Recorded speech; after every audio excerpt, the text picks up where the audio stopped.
Monday, November 4th, 2013, Washougal City Council Workshop Meeting. Rose, could you call the roll, please? Councilmember Boger, Here. Councilmember Greenlee, Here. Councilmember Polinsky, Here. Councilmember Shoemaker, Here. Councilmember McDaniel, Here. Councilmember Freeman, Here. Councilmember Lindsay. Here. Thank you.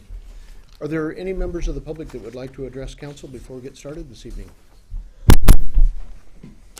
Okay, seeing none at this time, we've got three presentations this evening.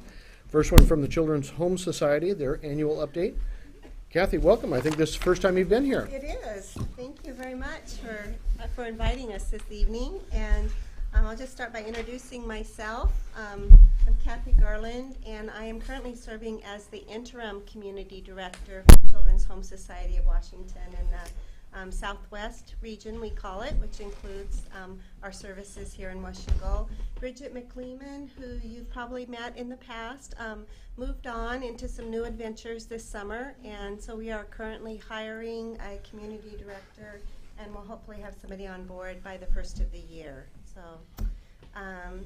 So I just wanted to start by saying thank you for your support of the center here in Washougal. And it's just an amazing partnership of the community and lots of partners meeting critical needs of families here. So I wanted to take just a few minutes and share some highlights from what we've been doing across the street, and also share a little bit about Children's Home Society of Washington. This is a new publication that we've just put out that talks about why Children's Home Society of Washington, why we do the work that we do, and what some of the critical needs are that we are addressing in the communities around the state, and then also our goals about what's our work really focused on, what difference are we trying to make through partnerships like we have here with the City of Washougal. So one of the critical needs that we see growing throughout the state of Washington is the number of children that live in poverty. In our communities, 1 in 6 children in Washington wake up every morning living in poverty. And so the center has really seen an increased need, and already in the past 3 months, this is just since July 1st, we've given out over 1,500 emergency food bags to families. Almost 200 children have received some emergency clothing or other kinds of supplies that they need. 91 children in the community received backpacks this year stuffed with school supplies so they could get off to a great start in school. 25 children per week are getting emergency food, so they have food on the weekends when the school lunch programs help feed them during the week, but on the weekends sometimes they go without, and so we have 25 children that are getting backpacks each weekend with food to get them through the weekend. And right now we're heading into the colder months and the holiday season, and we're seeing requests. Currently we're collecting coats, hats, scarves, and gloves right now. We're doing sign-ups for Thanksgiving meals in partnership with the Knights of Columbus. The Stuff the Bus is scheduled for December 6th. That's a big food drive that collects a lot of food that the center distributes. And we're hoping to help 100 children with holiday gifts this year through the Giving Tree. So besides focusing on the child and making sure that they have, food and clothing and things they need to be, ready for school, we also believe strongly that the key is having strong families, and so we do a lot of work to support families. And some of the things that we're doing, a lot of parenting groups and education classes at the center. We have play and learn groups going on, and that's where parents come and play with their young child and learn how to really support their child's learning. From surveys of teachers in our state, we find out that about 3 out of every 5 children show up for kindergarten without the skills they need to be able to really start off school with a bang, and they start out behind. Often it's hard for them to catch up, so we spend a lot of time helping parents with how they can best support their child's learning so that they're ready. We also do provide mental health services at the center. We have a computer lab that connects families with employment services and other resources. Health services are provided. And just since, again, July 1st of this year, we've served 300 families at the center, and that's an increase over what we've seen in previous years. We couldn't do all this without your support and the support of the community and lots of volunteers in this community. So I just want to really thank you for that, and thank you for helping Children's Home Society of Washington create a brighter future for children in this community. So with that, that's what I had to share with you, and I'd be happy to answer any questions. Where it says here 1 in 6 children under 18 live in poverty statewide. Where does Washougal? Do you have the figures on You know, Washougal? I don't have the figures on Washougal, but I can get those for you and Okay. maybe get those to Rose and Okay. back out to you. The same question I had. Yeah. Paul? There are quite a number of other nonprofits, NGOs, and agencies that use the Mm-hmm. center. Do you, off the top of your head, do you have any idea what the how many different ones there are? I know the main partners that we have at the center, which is about 4 or 5 that use it on a real regular basis, that have staff, you know, that have space there, that are coming in and using it. Beyond that, I don't know how many, but again, I can find out. That's Great. one of the challenges of being interim, so I You bet, apologize. you bet. No, understood. Thank Yeah. you. Huh? Yeah. Yes. Couple of questions. You mentioned working with the Knights. Is that the Camas Council? That I don't know the question. The staff just said Knights of Columbus, so I'm not sure. I apologize. Okay. The second one is, when pregnant women come in and they're looking for pregnancy tests and ultrasounds, where do you refer them? So we have a partnership with, one of the partners that comes to the center is CMAR, and they provide WIC services and prenatal, prenatal connections for them. Right now, so it would be CMAR and then also the public health services. I'm not familiar with Seymour. CMAR is a nonprofit that provides health services, a variety of different kinds of health services. Does it provide This is abortions? for Medicare, Medicaid patients. Right. It's down right next door to, it's in the building next to the VA hospital, right down, Oh, okay. I know. Alan? On a county On health campus, yeah. Yeah. yeah. And does, you mentioned health services. What kind of services do they provide? So I think that the ones that I'm familiar with that we do at the center is primarily the Women, Infants, and Children program, which helps provide nutritional meals, nutrition for pregnant women and for families with young children. Excellent program. So Do you refer people for abortions? we prefer them to a primary healthcare provider, and then that they would make any decisions about. You know, we don't counsel on abortions or choices around that. That would be a referral to a primary healthcare provider. Okay. Which CMAR is basically medical doctors. Right. I know CMAR because my son is on Medicare and, or is it Medicaid? Okay. As soon as I said that, I realized he's not that old. And so I've been there, and it's just like a doctor's office at CMAR. So public health services, I'm not that familiar with them. Are they different clinics around town? Or is it just one facility that they go to, or what? That would be. I mean, I'm interim, so I'm still Maybe you learning. just add so- that to your notes. Yeah, of I'll things add that to my pass notes on and to find us. out. I mean, we typically work with, public health that, Is that a county program? yeah, county program typically. Yeah, I'd love to know as much Yeah. as you can give me on that. Okay. I've got lots of notes to follow up. You finished, Dave? All done. All done? Yeah. I noticed it says adoption, so does this home actually have Adoption services. adoption services there? Do you refer them out, or what? So what we do at Children's Home Society around adoption services is we primarily will do home studies. So if a family is interested in adopting a child, either from this foster care, a child that's been, placed into foster care and is free for adoption, or for children that are being adopted from international adoptions, then oftentimes we will be able to go out and provide a home study just to, help with that process and help through that. Great. So, Other questions for Kathy? Paul? I just wanted to, through Unite, the Washougal Community Coalition, Children's Home Society is the provider for a parenting class called Guiding Good Choices, which is directed at basically parents of middle school children, especially entering age middle school children. And so Unite has partnered with them to provide those services.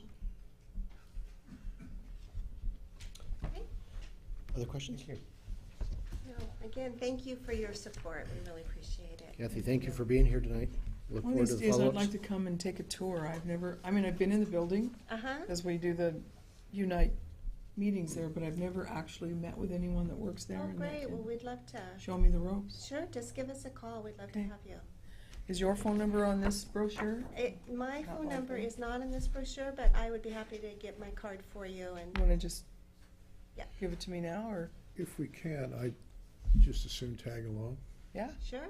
I'd- Well, let me give you the best way to reach me is my cell phone, and that's 206-718-3119.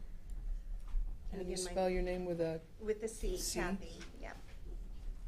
great. Great. Thank you, Kathy. All right. Thank you. Thank you very much. Thank you. We're gonna go from Kathy right to Kathy. Kathy? My other brother, Kathy? No, it's Larry. I have some handouts I'd like to give you before I do the presentation. Where's she from? Thank you. Yeah, Is that the adult? one handout will be what I'll be discussing with you, and the other is our fall catalog. So if you haven't seen our catalog before, that will give you an idea of what they look like. We keep them the same, just change the color for the quarter and put the quarter on it, just so that people recognize that it is the Community Ed catalog. Do you still have Wally-ball? What's it We called? still have Pickleball. volleyball. No, you we do not pickleball have yet? pickleball. We gotta get pickleball going. Now that we have pickleball courts. Pickleball was a wonderful program. We loved having it. It's a wonderful sport for people of all ages.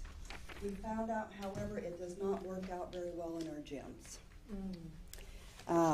The tape that they use to set out the court was very hard on our floor finish. And the court itself is not in any court already on the floor, so it has to be taped out every time, which they found extremely time consuming. And then in the summer, they used our tennis court, and they had to do the same thing there. The Washougal School District's tennis court is open to the public. And so even if our tennis coaches left the tape down, it seemed like the public would go up and take the tape off. And it would take our people like an hour and a half to put the tape down. And so they found it just wasn't. Sounds like it needs to be just painted eventually. Yeah, that would be nice. That would be nice, because it was a really good I know a lot of people program. that play it. People really enjoyed it a lot. Well, anyway, good evening, Mr. Mayor and council members. I am Kathy Douglas Evans, for those that have not met me. I'm the Community Ed Tech at the Washougal School District. We've had this partnership with the school district for about 33 years now. And I've been with the district for 25, about 24 of those have been with Community Ed. I just found it was a good fit for me. I like working with people. and the public, and offering classes to people of all ages has just been a blessing. I really enjoyed it a lot. We partner with the school district to bring area residents of all ages quality, affordable recreational opportunities.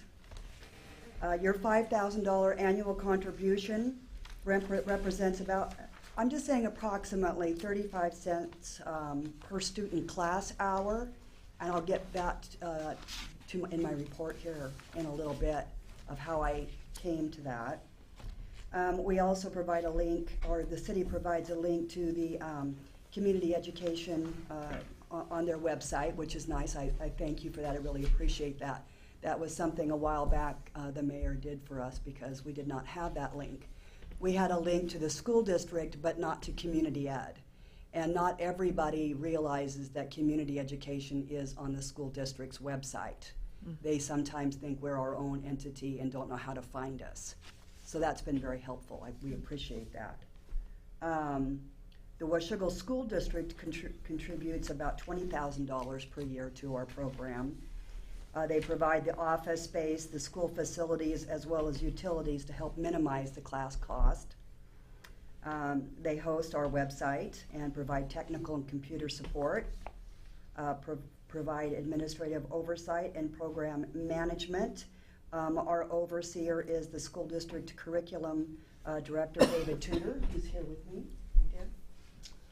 And they also provide publicity support for city activities.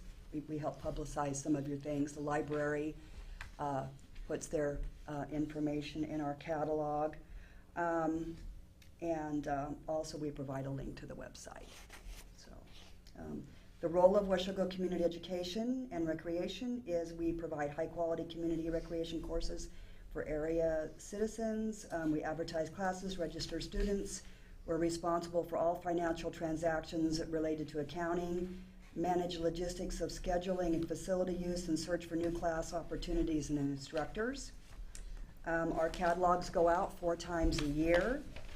We have a variety of class offerings: educational, fitness, nutrition, finance, sports, dance, crafts, and hobbies. I did the report for what we've done so far this quarter, for our fall quarter. So far, this was October 30th, I believe, and this quarter will actually go through mid-December. When the students go on to winter break, our quarter ends. And so right now we've had 353 students in recreation classes so far this quarter, for a total of 4,535.75 student hours. And I'll kind of get back to that on the spreadsheet also. We have, in the last year, we have 25 instructors that are from Washougal. And our program structure is 60% of the fees are paid to the instructor and 40% are collected to support the program. Fall 2013 quarter highlights. The new classes that we've had this quarter are open Lego labs, which have been, we've had waiting lists. We're on our 3rd one for the quarter, and they've been very well received. We have Lego engineering kits that we received from the Washougal Schools Foundation and grant, which we are able to offer early release Wednesday classes that are in Lego. This one is kind of the same as that, but it's a Friday night pizza party. They do Lego kits. We have huge piles of Legos of all different sizes, kinds, for any type ages to be able to do anything, and they just absolutely love it. And one of the things that's interesting that we're finding is we thought that the kits would be highly used during that time, and we're finding that they actually love the open Lego, where they can create whatever they want instead of something that is already told to them what to create. So that's been kind of cool. So we've had East County basketball camps. There's a very large youth basketball program in the area that will take up about every space of district gym here pretty soon. And our used to be our girls basketball coach did a camp to prepare those kids for that program. So that's what that is. We started a new RIPT exercise program. It's taught by our Zumba instructor on Wednesday nights. And that's a little bit more intense, I believe, workout of all different kinds. It's I haven't been to it. I probably should do that. But. And then a vegetable lacto-fermentation class from Pixie LaPlante. You may have heard of her. She has wonderful classes of natural. She can tell you just about anything that you can eat that's wild. She'll go out in your yard and she'll point out everything that you could possibly eat. We have a nature hike that we do down at Clark Park. And she's a very interesting woman and just stays up to date of all the new things that are natural, and it's really wonderful to have her. I'm also currently working with Reba McClure, who used to own the Quarter Cupboard. A lot of us I know used to like to eat our lunch there. She is going to be teaching some classes in the winter for cooking corner cupboard recipes. So if any of you are for cooking, she's going to be doing the broccoli cheese soup, the French onion soup, sweetbread, pies, Circling this. cake decorating, you know, everything corner cupboard. Can we just show up for dinner time? Yeah. And then Joseph Blanco, I've been speaking with him. He's somehow related works with the museum. And he is going to be doing a bicycle education class for us. He does a lot of bike Tours. Yeah. Is this for adults or children? You know, I believe it's going to be for anybody, anybody of any age, because all people bicycle. Yeah. You know, pretty much of all ages, and that's something that's coming up. I meet with them. I would have met with them last month, but I had a family emergency, so we're going to be meeting mid this month and discussing that program. And then I've also just recently been discussing a program called No Child Left Inside with Phyllis Goldhammer, Nature Explorer Club up at Camp Wairiki, on how we can get kids up there this summer to some outdoor camps. They're looking at getting some grants and looking at being able to advertise and figuring out some costs for them for busing and that kind of thing. Cool. The next page is an Excel spreadsheet, and just, you know, at your leisure you can take a look at it. It has all the classes that we've had this fall, the age that they're for, the number of the students in the class, the number of classes, class hours, and then the student hours. Some of them are not in here. They just have a 0 because we have not had those classes yet, but I wanted you to know that we will be having them. On the last page of that spreadsheet, you'll see we have a Zumba fitness class. I had to calculate that a little bit differently. We offer 25 Zumba classes, Tuesday, Thursday, and Saturday. And so there are 25 one-hour classes. We served 50 unique students. We had 36 that came in September, 42 in October, but of all the students that can come, that we have registered, we have 50. And then the student hours, I took this all off of our spreadsheet. We have a sign-in sheet that we use when people come. And so total, we had a number of 353 students, 295 classes, 397.75 class hours, and student hours were 3,535 hours, 1.75. And I just kind of did an approximate. That is, once again, our fall quarter is not over with, so that will raise in number. But I just took it times 4 for 4 quarters, just to kind of give you an idea. And when I divided the $5,000 by the 14,143 class hours, it comes out to about 35 cents a class hour, you know, contact hour that the district or the city's money goes towards. So, and then on the next page, just a couple of graphics that you can look at that kind of give you an idea of where the money's going. Also, you'll see that K-5 and our adult classes have the most students. They're just about equal, right around 150 students. But the class hours are much more for the adult because the adult class offerings, they're longer. We have a lot of adult classes that go, once a week for the whole quarter. Some of them are 2 or 3 hours long. A lot of our kids' classes are more, a class may last an hour for 8 weeks or an hour for 6 weeks, something like that. So the adult hours add up to more, but the number of students are about the same. We have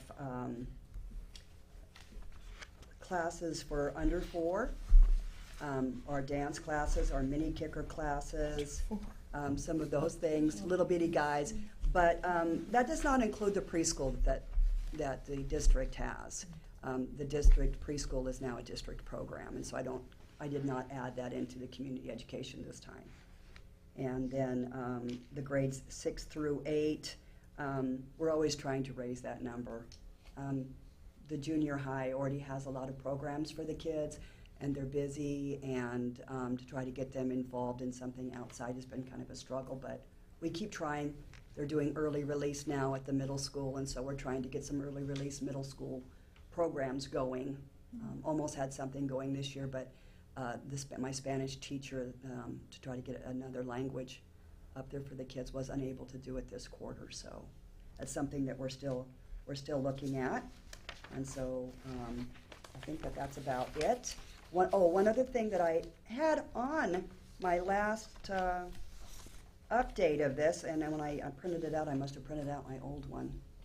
I also, it doesn't really, it's not have to do with our classes, but I just wanted to let you know, and I was thinking of it when you meant Unite, when you mentioned the Unite program. The district has partnered also with the city this quarter already. We've had the city council meeting, town council meeting in our commons at the high school, and we waived those fees for the city. The police department is having the reserve police officer training in our gym up at Jemtigard and on the track, and we waived the fees for that. And the Unite program is having their parenting classes at our Jemtigard school in the commons and the library, and we waived the fees for those also. Thank you for that, Kathy. Thank you. So that's about it. We thank you for the partnership and appreciate the years that we've been doing this, and hope to see them continue. Thank you. Okay, Joe? Where's the preschool held? We have 3 preschools, one at all 3 of our elementaries. We have one at Hathaway, one at Cape, and one at Gauze. They're, the one at Hathaway and Cape and Gauze are in the portable, and Gauze and Hathaway are in the portable, and Cape is in the building. Yep, this is great. It's wonderful programs. My kids have been through many of your. Yes, they have. Recognize many of you. Okay. But I will tell you, 6th graders, my 6th grader this year is very interested in learning how to play volleyball. And since she can't get onto a team at middle school until 7th grade, that might be something to look at for the future. I understand we're going to have one in the spring. Oh, wonderful. Mallory Thompson is our high school volleyball coach. She's going to be doing a program called Club Volleyball. And I want to get this name right. I don't have it with me. I believe it's Nikki Anderson. Does that sound familiar? Middle school volleyball coach, I believe, I think. She came in and just talked to me. One of Courtney Wilkinson. Oh, Wilkinson. Yeah, okay, maybe this might be maybe just one of the volunteer helpers or something, because it seems to me like it was either Nikki or Vicki Anderson. Nikki's one of the coaches. Yeah. Anyway, she came in just recently, and I don't have any of the paperwork because we haven't done anything yet. She came in and we've just tentatively, she wanted to work around what Mallory Thompson is doing, and she's going to be working with the girls that are a different age than what Mallory is working with, and I would imagine that would be the middle school. So be looking for a camp in the spring. Okay, wonderful. What is your total budget? Is it the 25,000 or do you, Our budget, it's the 60-40% with the instructors that we have, and so what we hope to is the $20,000 that I state from the school district, that's only really if we need it. We try to cover our own expenses. You know, that's our hope. Can I? Yes, please. It's about $110,000 total in totality, once we figure in time. And again, that's not all direct costs, because we haven't gone through and said, okay, how much does electricity cost this now, because so around, all three of those programs are roughly around $100,000 each, and community it's about 110. Okay, thank you. So the fees cover most of it then? No. He's going in, and you're like, no. Sort of. Yeah. So how do you? Put it this way, they help. They help a lot. And you know, the more help we can get, the less the fees for the kids will be. And that's what we try to hope, is that the more help that we can get, the less the fees will be for the kids. That's our main goal too, is to really keep those fees down. They're wonderful classes. Thank you. So, Yeah, how do you choose the classes based on your available teachers, volunteers? How do you? Well, you know, I really ask the citizens what they like. You know, well, in the catalog, I always ask if there's anybody who would like to teach a class. We have done surveys before, asking if there's, you know, classes that, phone calls from people, just like you know, you just ask, you know, people. We've had parents come in wanting Spanish for middle school, so we did do that. Unfortunately, it went pretty well for a while. It never did great. It went pretty well for a while, and then we just didn't have the enrollment for it. Yeah. Well, I'm just curious, do you have any idea how much participation you get in Ed to Go? Well,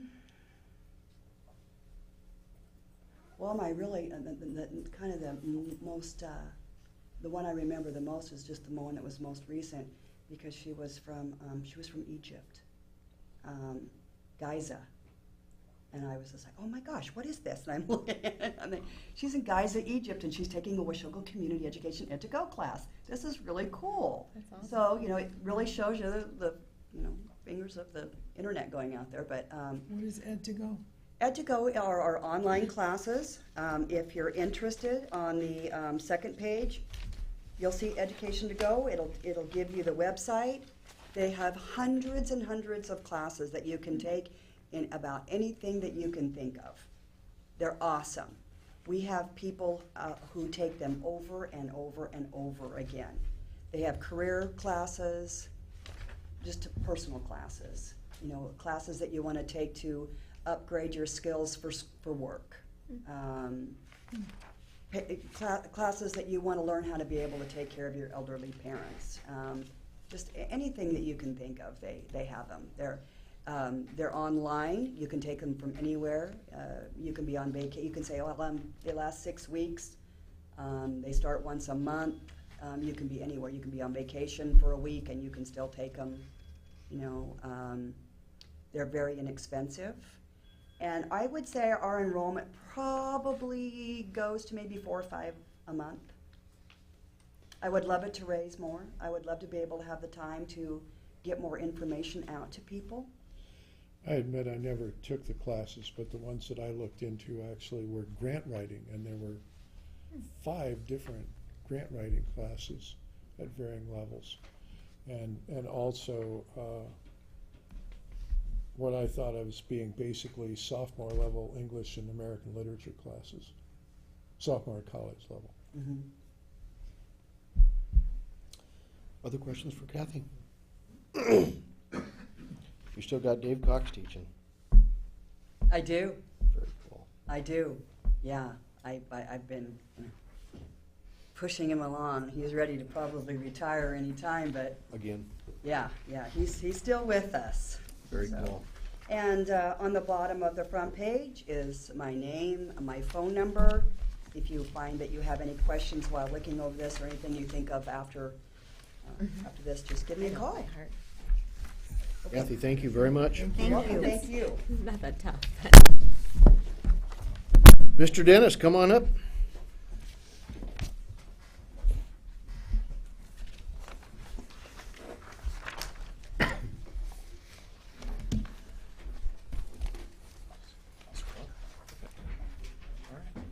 Thank you, Mayor. Thank you, City Council. We appreciate the opportunity to come and give you a small presentation on what we've been up to over the last year. I'll probably take about 10, 15 minutes, and then at the end I have a video that we've been working on for the Washougal area. It is draft, so there are many things that we want to see from an edit standpoint, but we felt it was far enough along that we could share it with yourselves, get your input, and share with the community on what we've been up to. There are 4 general areas that I'll be touching upon: marketing, planning and outreach, general economic conditions, and business development. From a marketing standpoint, as you recall, when we were in here last fall, we were just starting to finish up our website and trying to get that to launch. We did launch that first of the year. We are currently in the process of doing a major overhaul. So it's been a fairly good website for us, but there's a lot of new features that we'd like to add. There's a lot more content that we've been working on over the last year that we'd like to share with the general public. Some of those include our property and building inventory. Many of the phone calls or emails that we receive are centered around locational requirements and asking about property or buildings that are available. We'd like to be able to provide that in a more readily available format on the internet, and then be able to follow up with those individuals as well. Like I just mentioned, we've been working on promotional videos, videos for all 3 partners, as well as some testimonials for our organization. And then we've engaged in a venture with WSUV students on creating a digital magazine. In July of this year, we hired iGo Films. They have a local connection from one of their producers that lived in the area. Their film crews from Portland. They are housed out of Austin, Texas, I believe, and down in Southern California. They do promotional videos for a lot of nonprofit organizations throughout the U.S. They provided the best bid in terms of value for our dollar. And so while they weren't the lowest bid, by the time we reconciled all 3 bids that we received, they definitely were the cheapest and gave us the greatest value. As I just mentioned, in August, we engaged with 5 students up at WSUV. Jennifer? Yeah, I should ask a real quick question. Sure. Are you on Facebook? Not yet. That's on our to-do list, and that's one of the things that, just to digress a little bit, we hired Renee Carroll at the beginning of this last year to help us out. She's been putting in some hours on special projects. My hope is, through some other things that we're working on, is to bring her on a little bit more steadily beginning of this next year. She's been dynamite for our organization and has been instrumental in helping us with some of these projects. So it takes some of the day-to-day things off my plate and allows me to concentrate with some of the companies and so forth. So it's been a good partnership.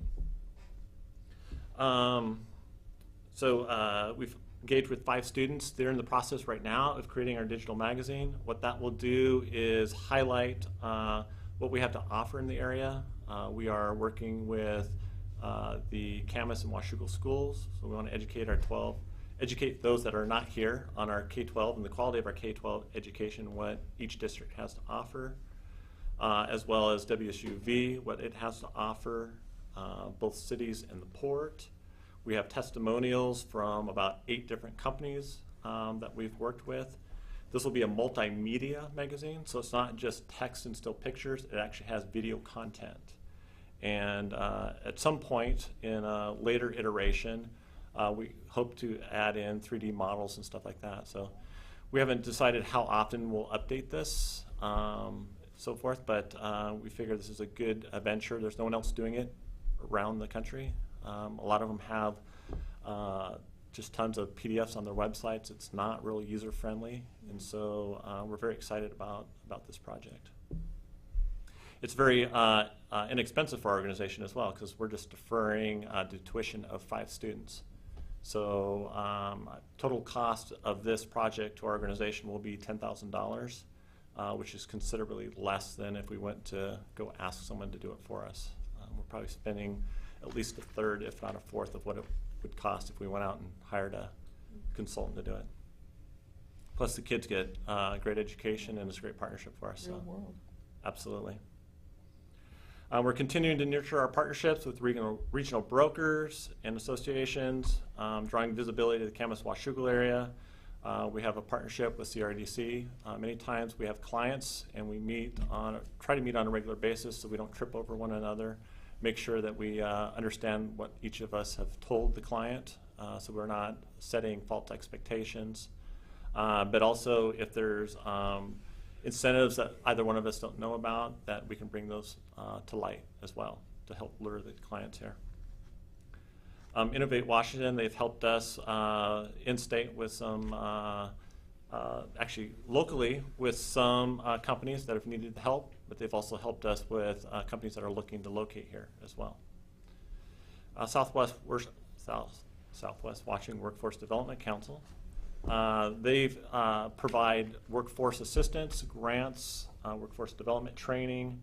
We're exploring a more formal relationship with them to where they actually go with us on a regular basis to the companies that we're visiting.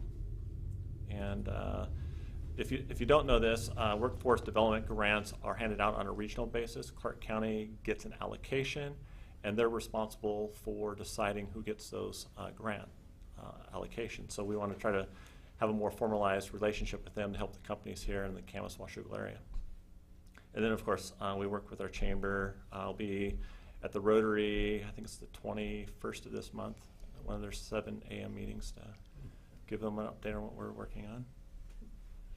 We receive quite a bit of press from a local, regional, and national, and we're able to leverage that into broader success.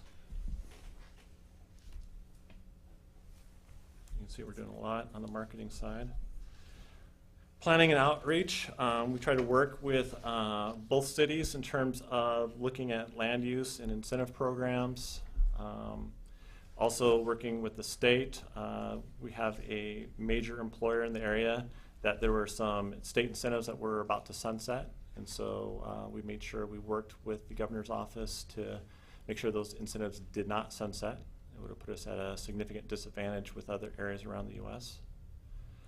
As I mentioned before, we're continuing to develop and update our property inventory.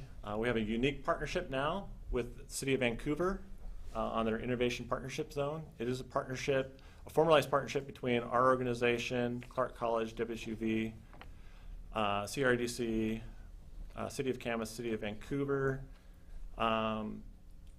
Although it's more formalized between those partners, because of our involvement, the City of Washougal and the Port can make use of that program as well. WSUV is already out looking for educational grants around entrepreneurship, and so trying to promote local growth of small business. Then we've been meeting with other business and public sector organizations just to educate them on what we do and the merits of locating a business here. As you recall, last year when I was in here, I talked a little bit about how the recession truly began about spring of 2008. It started affecting everybody about the same. Unfortunately, Clark County was hit a little bit more significant than the rest of the region, the state, or the U.S. At our peak in March of 2010, we had an unemployment rate approaching 16%. If we think about it on a regional basis, it was 12%. On the state and national level, it was 11%. So we were significantly above everyone else. We have been trending downward like the rest of the region and the nation. However, our unemployment rate is still well above those areas. Last year, when I was in here, our official unemployment rate was 9.6%. Now it is at 8.3%. So it is still trending downwards, but we're still significantly higher than the rest of the state, the region, and the U.S. Do you have an opinion on why Clark County is so out of sync? I think it's mainly because we've tended to be a net exporter of labor. And so when the region has been affected, our residents, because they are seeking jobs elsewhere, the unemployment rate is by place of residence, not place of where the job's at. And so that's affected us. The other thing that we're a little cautious about, and we actually hosted a luncheon back in spring, we asked labor economist Scott Bailey to come talk with us, is while the unemployment rate is trending downwards, it's a little misconceiving because it does not, the official counts do not account for discouraged workers. So those that lose unemployment benefits and then get so discouraged that they're not seeking unemployment or not seeking employment.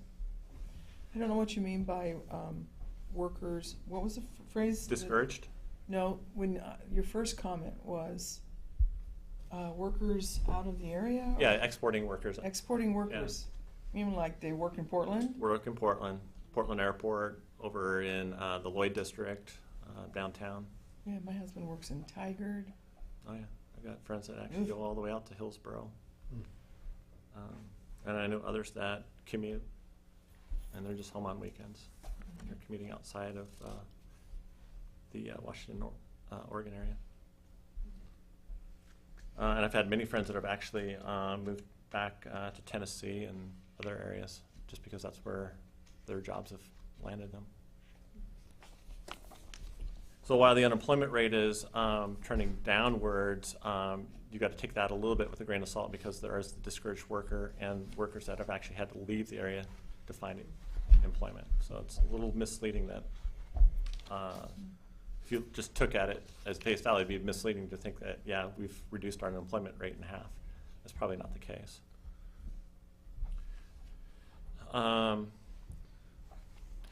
Regional economic conditions, looking at job gains or job losses.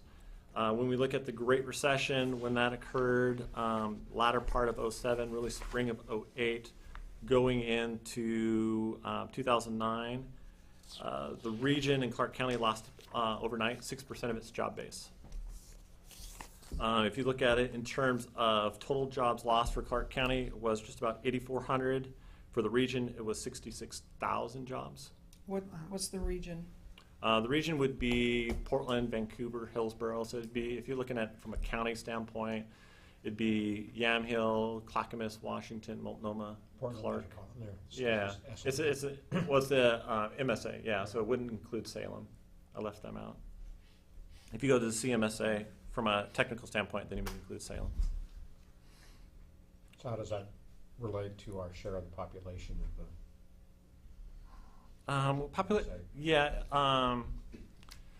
Population, with the exception of 1 year, really continued to keep growing. The school districts, especially the Camas and Washougal school districts, have actually seen increases in enrollment and are finding challenges with space. Mm-hmm. So population, it's a little bit misleading because this is, I've said it before, it's a sticky community. People want to live here. They don't necessarily want to leave once they land here. Many of our employers don't have a problem recruiting into the area. Mm-hmm. In fact, a couple of our clients right now have cited the reason they're looking here in Clark County instead of elsewhere on the West Coast is because of our labor force, because we have the labor that they need, and they're tired of where they're at importing people all the time, which is great to hear. Schools have a better reputation over here too for absolutely locating. And a lot of that's in large part due to our local funding option, where we get to choose to fund our schools. It's not totally based on state funding, and it's hard to beat a Camas or a Washougal school. Each of them are unique. You can't compare the two, and they have quality programs. And that's one of the things that we're working with. I'll digress. We're working with Southwest Washington Workforce Development Council to get that message out. One of the things that Washougal School District is interested in doing is some of the traditional trades, because we do have some reshoring, especially with high value-added manufacturing. and they can't find the machinists. They can't find some of those traditional trades. It's difficult to find quality employees. And that's an aging workforce because we spent so many years shipping those jobs overseas.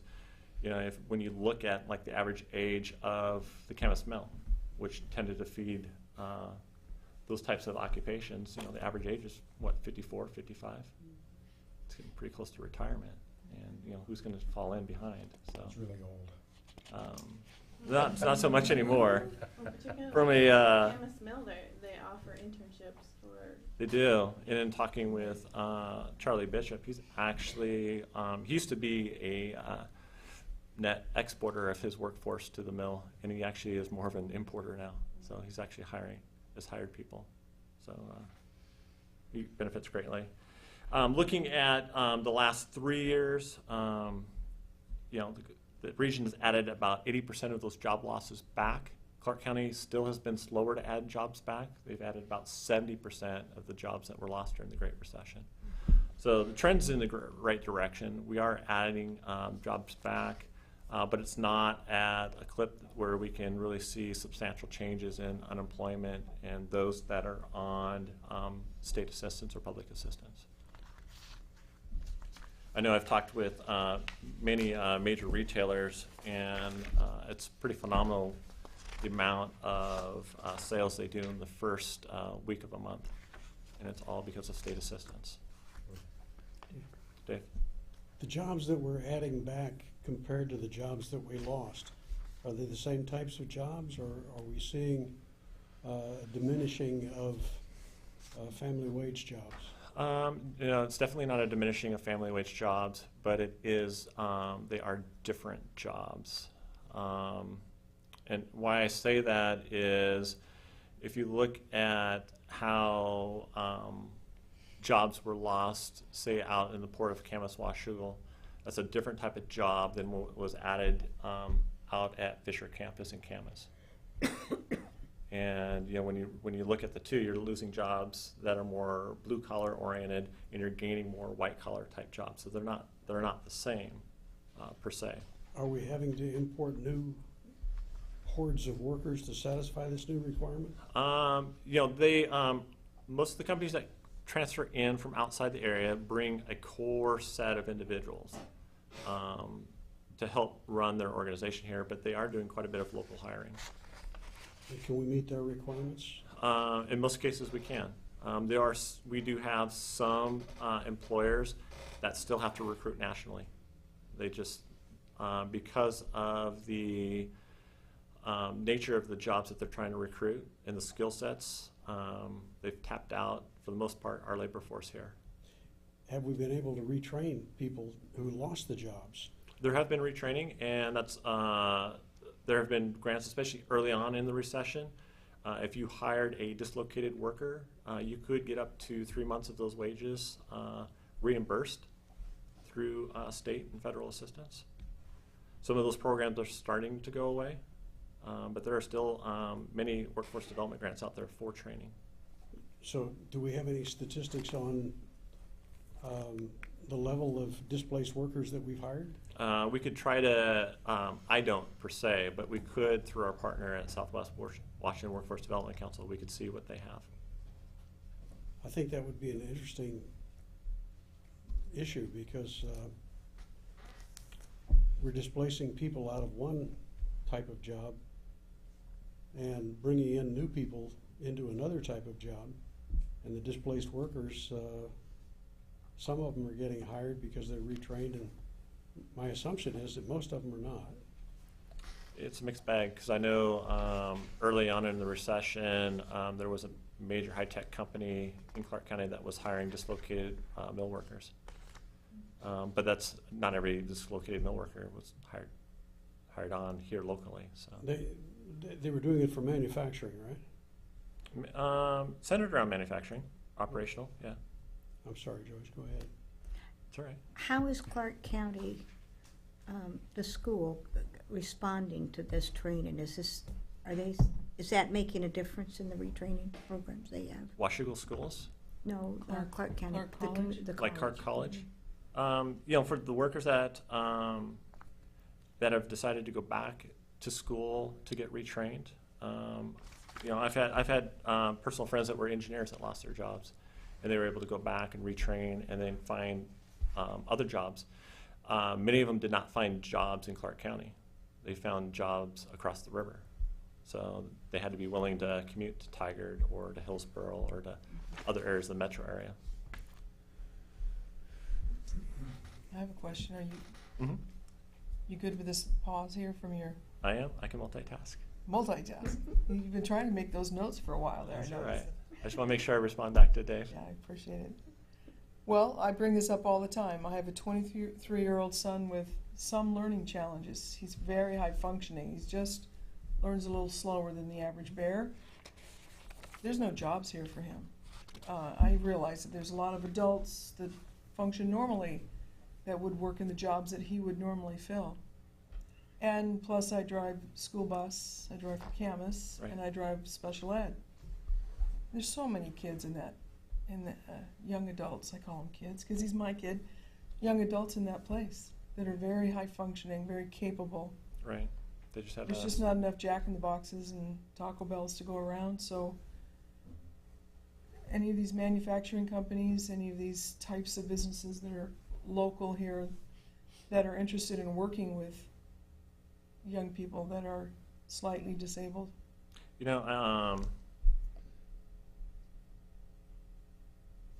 what I'd like to do is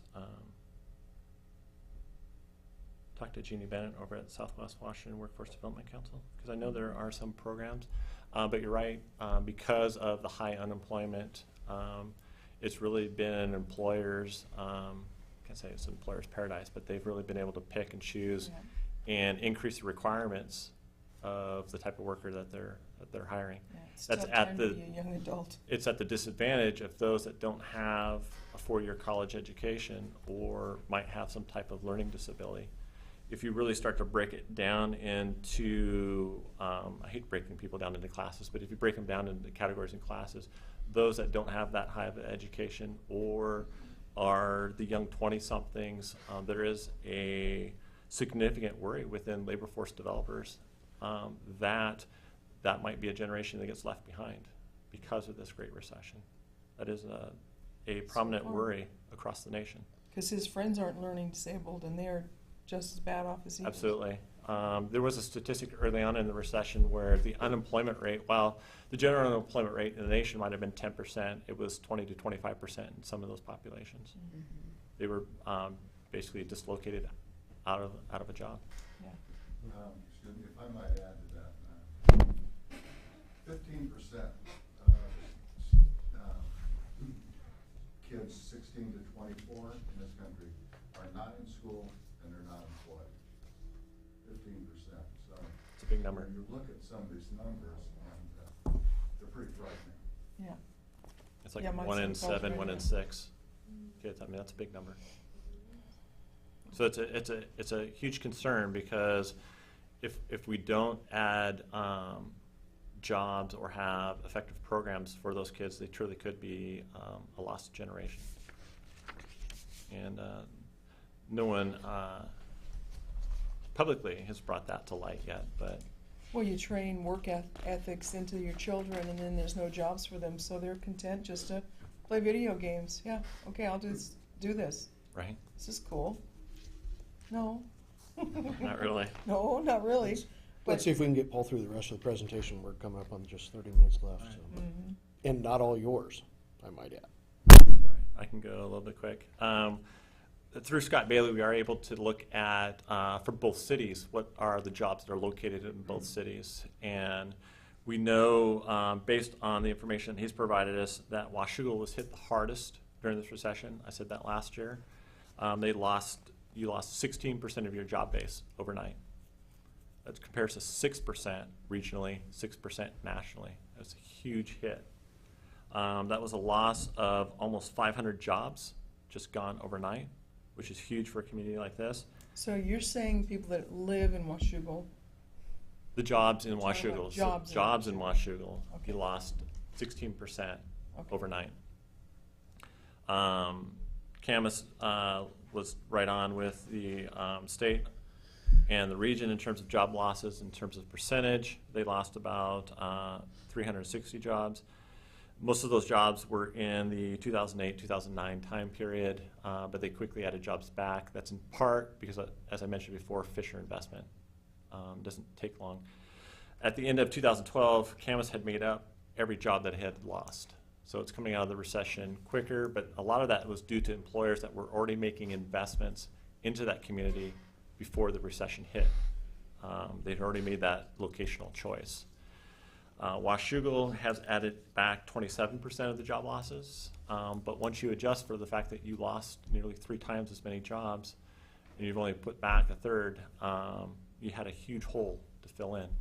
I would say that long-term, you have a lot going for yourselves, especially with the opening of Steigerwald Commerce Park now. It is, many of you might recall, like the Far West Steel deal that was done over the Port of Vancouver, where they were able to use tax credits, federal tax credits.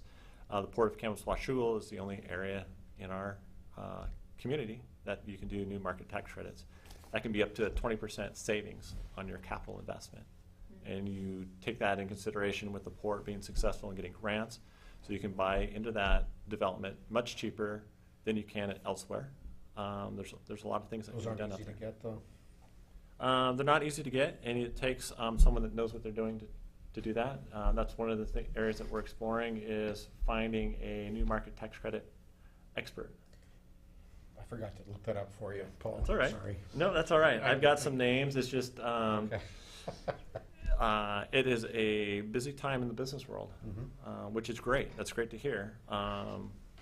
It's also, many people are being stretched thin, so it's also taxing in some ways as well. Business development efforts, I'll go through this. We've been working a full spectrum of business development, retention, expansion, new business. New business isn't just a business from outside the area coming in, it's also local individuals that have a business idea that say, hey, I want to start a new business. And there are quite a few of those. Our business development services include site location, regulatory guidance. If there's code interpretation, we'll sit down with either city and try to see how we can finesse the code. In one case, last year, we actually went to City Camas and asked them to make a little land use change on a permitted use. We were able to identify some employers that were non-conforming use, that this new use wanted to come in. They would have been just the same, so we were able to kind of finesse our way through that. Workforce development, working with companies that want to hire people. So we try to hook them up with Southwest Workforce Development Council and other agencies. Looking at incentives, permitting, making sure things go smooth. And then trying to identify some financing options for when they are looking at financing. We've got local and regional visits. Most are still anxious to be here. We have one company right now that has made 3 site visits. On their 3rd site visits when they actually decided to engage us in a conversation. The 2nd generation owner of that company has already picked out where he wants to have his house, and the house that he can afford is well above what most of us can afford. And so it would be a nice addition to the Camas-Washougal area. Small to medium-sized businesses still are really account for a majority of our interest. Those are really types of companies that are going to locate here, and then they'll grow into much larger companies. And the companies range from medical to R&D to alternative energy to traditional manufacturing and retail. It really does run the gamut. To give you a sense of a sample of the active cases that we have going on right now that are looking at Camas and Washougal. We have an instrument company from the East Coast. They actually have a West Coast location. This is the company I was speaking about that has difficulty hiring employees. They love the labor force here. Their first hire actually lives over here in the Camas-Washougal area. That's what's driving them here. And so they have a unique opportunity to partner with 4 major corporations in the U.S. So what they would like to do is set up shop here and then start diverting from the East Coast to here and grow their operation. To start with, it'd be about 15 to 20 employees, growing within a couple years to about 100 employees. Could grow much faster than that, depending on some of their market opportunities. We have a local gentleman that has a machine shop. He wants to bring it from this, and this is new from a small tools company that we've been talking about over the years. This gentleman's looking for about 5,000 square feet, wants to locate here. He's from Washougal area, so he's been out looking at different properties. We have someone that wants to set up a research and development lab for agriculture technologies. They have a technology that would be centered around growing organic produce, and they have a major national contract that if they can make it work, then their 5,000 square foot requirement would go to 500,000 square feet of requirement. And so for their initial stage, they may not end up out at the port. We're still working on that. For the larger investment, that would definitely be the case. It would be hard pressed to find a better site for them, for all the reasons I've said before. We have a back office support company. They provide support services to medical practices. They're in the process of finalizing their site location in the Camas-Washougal area. We have a gentleman that is in the process of buying some old industrial buildings, and he's already got letters of intent from 5 tenants that would fully fill up his complex. And so while he's finalizing that, he's actually looking at some other business ventures. Some of you may have read that we have a local resident that is developing an indoor tennis center. So they'll have about 4 tennis courts, I believe, indoors. We have a proprietary financial software company from the East Coast. The owner of the company used to live here in the Camas-Washougal area. He's tired of living on the East Coast, so he wants to pick up his company and bring it here. Between us and Columbia River Economic Development Council, we have about 3 clients that are looking for small wet lab space. And we know of 2 wet labs that exist out here, and both would need some investment, but it looks pretty promising. And then we have a biotech company that's hardware based, so they have some analytical tools. They've figured out a cheaper and faster way to do some of the biotech research. And so they're out trying to raise capital. We do have a couple tourism-oriented projects that have been looking hard in this area. So we're hopeful that we'll be able to make that announcement at the first of the year. So you're not going to tell us? I've been sworn to secrecy on some of these. But you're not saying the cities. It's just Camas, Washougal. Right, because in many cases, those companies are looking at both communities. Okay. There's. Seems like last year's report you had little C's and W's going. I had some C's and So I was looking for the W's, C's and and W's. when we provide our report in January, we'll be able to hone in on exactly how that shook out. Okay. So what have we learned? Local industrial sector is still doing well. It's stabilized. Manufacturing, some high quality value added manufacturing is coming back. Businesses have been hiring, but they're having difficulty in finding some qualified individuals, and we're working with some of our partners in trying to help identify qualified individuals for them. The workforce incentives, while they're not the primary key for a company to hire, they do help in some of those hiring decisions. Our best opportunities are still small to mid-sized companies. And one of our competitive advantages is our ability to rapidly respond to companies' needs and be able to be collaborative. I can't tell you how many times when they come and talk to us, whether it's the city, our organization, and within an hour, it's all about how we can get a project done. And they're like, that doesn't work that way from where we're from. It takes us 6 months to get a sign on our building, and it's pulling teeth. And here it's like, how can we make it happen? And so that's truly our competitive advantage, and not having a lot of overhead. It doesn't take much to go contact Mitch and get an answer on something, or any other of Dave's staff. So that is definitely a competitive advantage. So with that, before questions, I would like to play our little 2-minute video. Be just a sec while we adjust the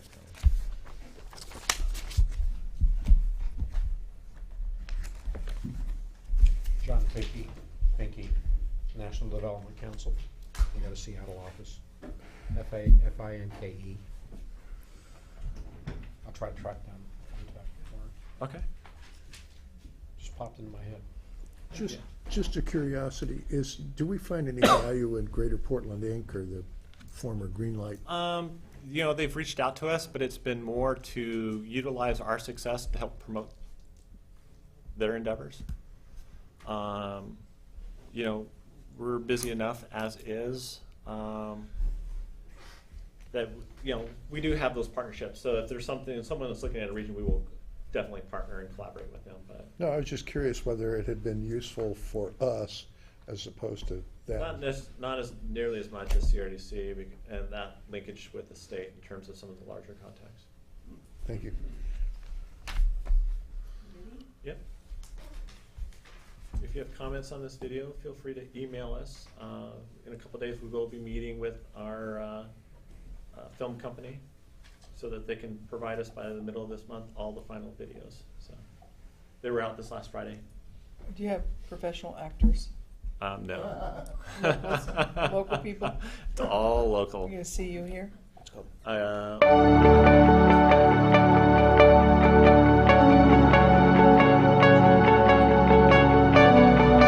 My name's Sean Gard, and I'm the mayor of the city of Washougal. I grew up here in the community, 8 brothers and sisters, and Washougal has just been a wonderful place to live. One of the great things about Washougal is all the history that we have around us. In 1804, Lewis and Clark camped right here at this same spot. All the abundant wildlife that we have, Columbia River. Over the years, this community has grown tremendously. We've grown richer with all the people that are here. Charles Bishop, Vice President of the Mill Division for Pendleton Willow Mills. We've been manufacturing high-quality wool textiles and apparel in Washougal for 100 years. I'm Eric Whitcraft, General Manager at Flowers Washougal. In addition to operating a manufacturing plant, we also operate a retail store where our customers from around the country and around the world see how our products are made. We've got new businesses coming in. We've got vibrant, hip, cool businesses. I've lived here my whole life, so it's really rewarding for me to be able to connect with my community. We see a re-emerging business community here, and it's making for a very exciting time. Here in downtown Washougal, we really support each other as business owners because we're excited to see this area grow. We have a lot of very dedicated local customers that come to see us. We really get to know people by their first name, they get to know us and continue coming back for more business. We employ over 200 people here in Washougal. We have a very dedicated, educated, hardworking workforce. Washougal is a great place to live, and it's a great place for our employees. There's so much to see and do here. It's a great place to have your family. We certainly have all the recreation areas for them to enjoy. There's nothing like fishing the Washougal River. It's located right on the cusp of the beautiful gorge. Heading up into the mountains or even crossing a bridge and heading over to Multnomah Falls or any of the other falls is very accessible. We have a beautiful environment. We have great schools. You see new people all the time. They're getting involved in our different community activities, but at the same time you still see a lot of the folks that you grew up with and that you looked up to when you grew up as well. At the same time though, we've got a lot of our history and a lot of folks that have lived here just as long as we have, and it just makes it for a neat, comfortable community. We are Washougal!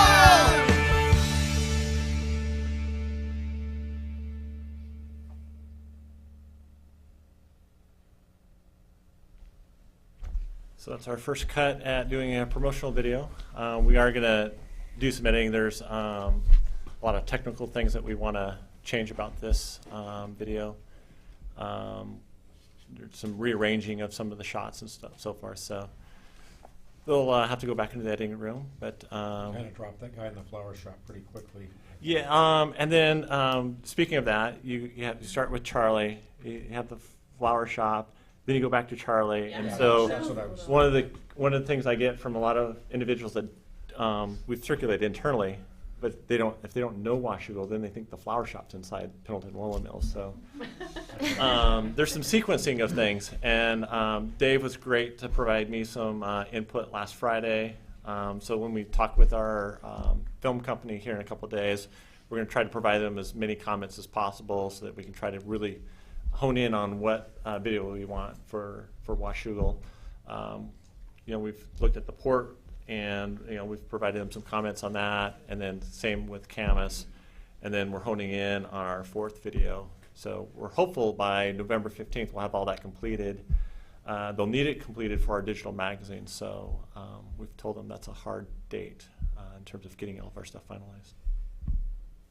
And then we'll debut the port one, I think it's November 18th at our Mount at the Port Commission. So. Questions for Paul?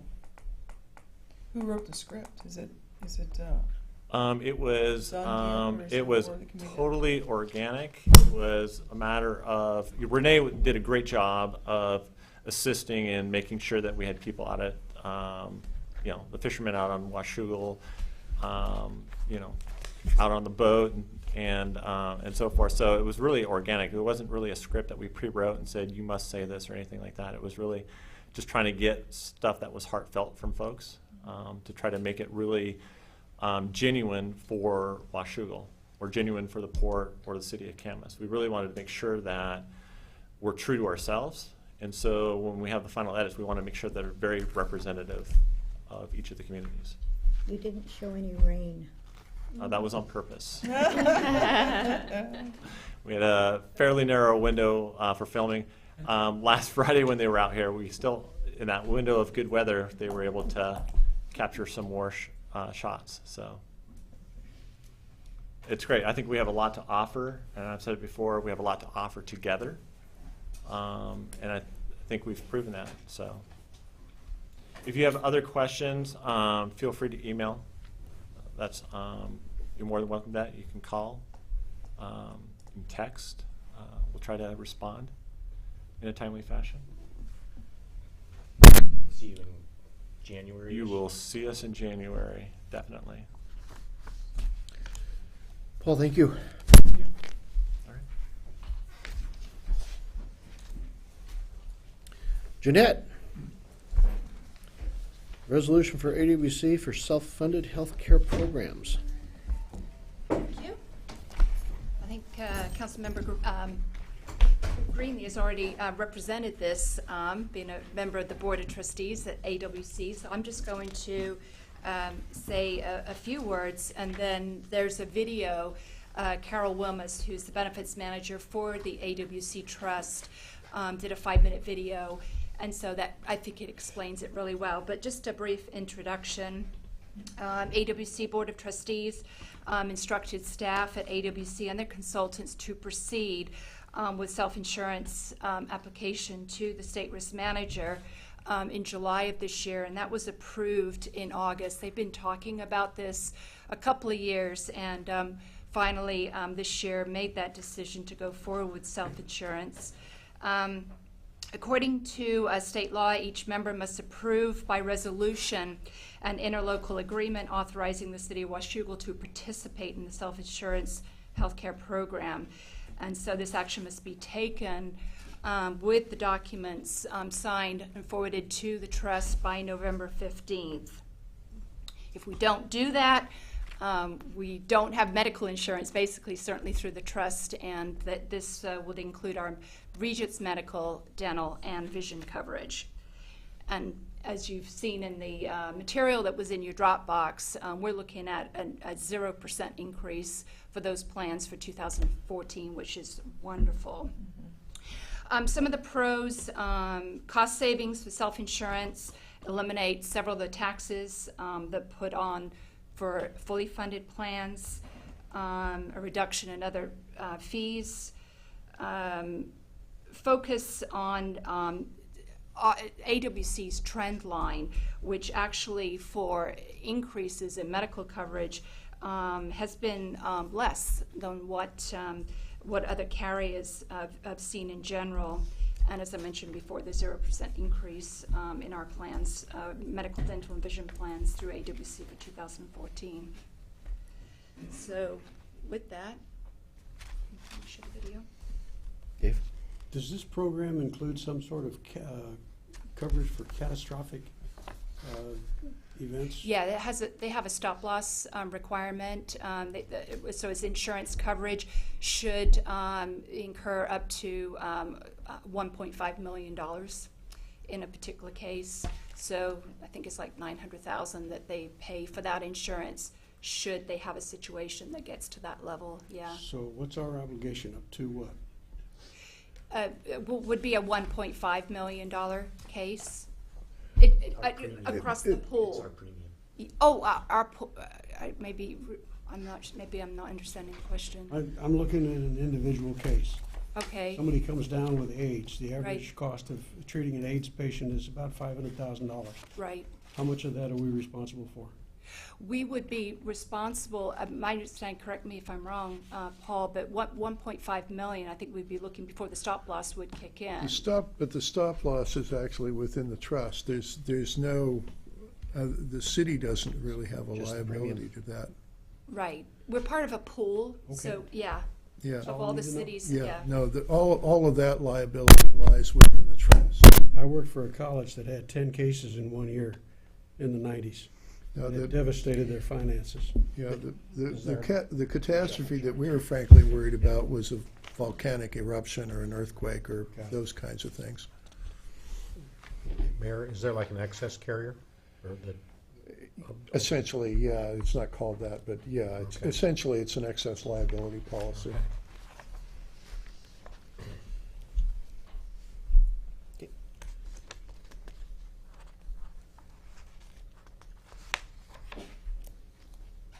Hi, my name is Carol Wilmus. I'm the Program Manager for the AWC Employee Benefit Trust.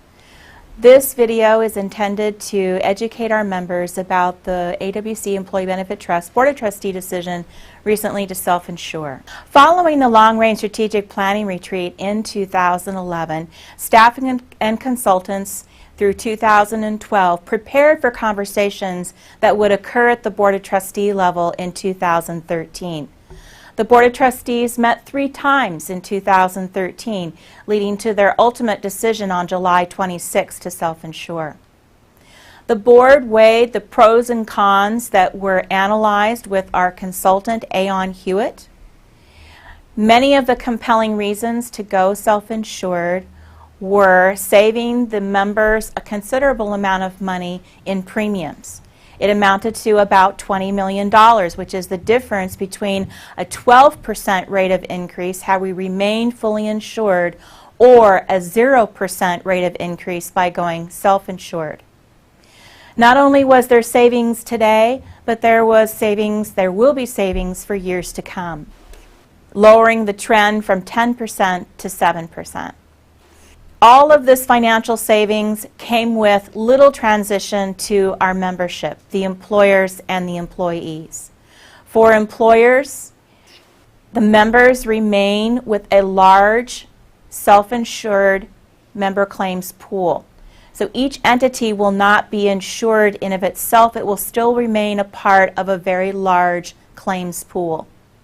Monthly bills will remain the same. Go consolidated billing to the to City Hall, due by the 10th of the month.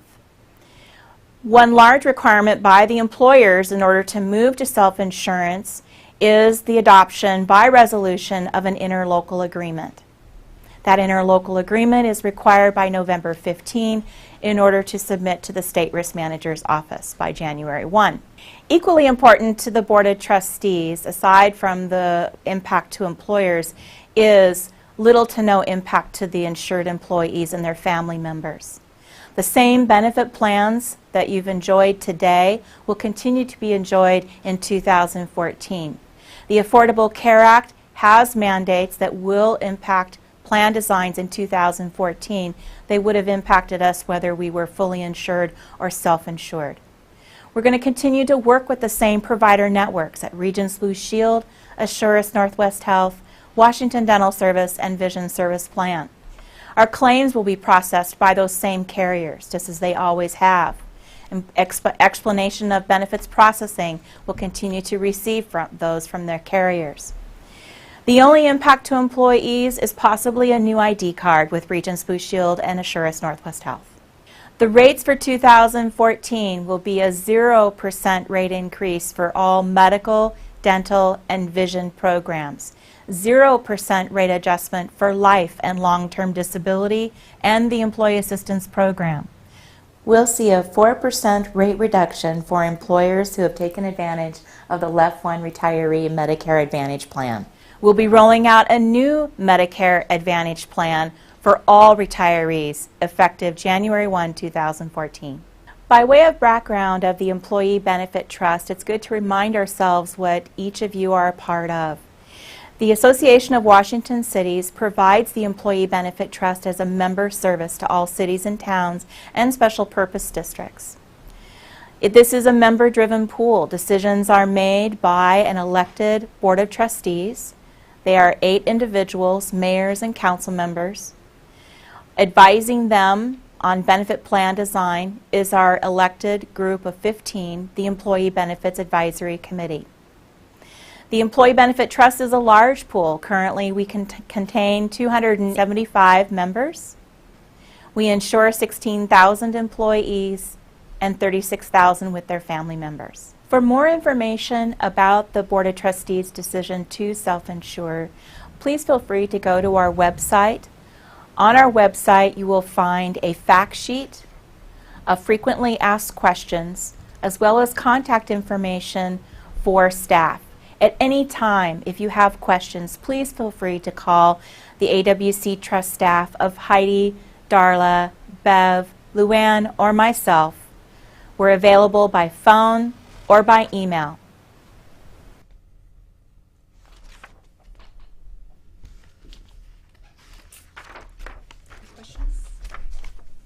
I didn't hear Kaiser mentioned. Is that part of the other? Separate, that is through the COG, that we're southwest area that we're participating with other local small cities. Yeah. Questions for Jeanette? Thank you. With that, we're at that point in the agenda again for any members of the public that would like to address council. Okay, seeing none, I have nothing for you at this time. Anything from council members? Oh, Bill, I'm sorry. That's okay. I thought I'd get out here because I just got off work and thought I'd stop in here. I am Bill Durgan. I live right down the street. I've been here for a long time. I told somebody just here recently that's talking about this Proposition 1 and why they're in favor of it, that my family donated this land for downtown Washougal. And they said, oh, another local who doesn't want any outsiders. Well, I don't care if you're an outsider or not. You know, just because my family started this town, you might want to understand, I'm from Texas. But I care about this place. My family has been here for a long time. I was born there. I'm here. You can call me an outsider and you can call me a local too and be right. But address me civilly about it. Don't say because I'm in favor of Proposition 1, people are making fun of my hat and my size and other comments that have nothing to do with what's going on with the city. So whoever Lance wants to talk to, it's not me, because he's not addressed me with one thing that has anything to do about the city, except how to change my mind. Nobody here is doing that, and he's not going to do it. I don't even know the man. I've never spoken to him. And he starts saying things that have nothing to do with this issue. So maybe somebody should discuss with him what's really relevant and what's going on. Then he could get back to people. Maybe even me. But I don't even know who all's in favor of that, but I've said, and I'll still say it, I'm not really in favor of it. If somebody has a good argument why I should change my mind, go ahead and tell me what it is. Don't ask me what you have to say to change my mind. Because you've already failed once you say that's what you have to do. If you can't change my mind on your own, I don't know why I should tell you how to change my mind. I do not get that. So apparently there's some things lacking if you're having to ask people how to change their mind. And I don't get that. But what I do read, what I do hear, what I have seen, is a few people saying still that every 2 years, I will be electing a mayor. So if that does pass in 2 years, I'll expect a box there that says, vote for your mayor. Or somebody's doing a lot of misleading and misinformation, that I don't see any reason for that. If you're being up and up honest with people, why are you saying it like that when that doesn't seem to be the case? Now, from what I've heard, of what is written, what I'm hearing people say, seems to be two different things. So, you're kind of rushing into things and telling a lot of different stories. I don't get it. So, maybe someone could explain that to me too. Thank you, Bill. Yep. Anybody else that would like to address council? Okay, any items from council members? Okay, hearing none, we will adjourn at this point and be back here in half an hour at 7 o'clock for our regular meeting.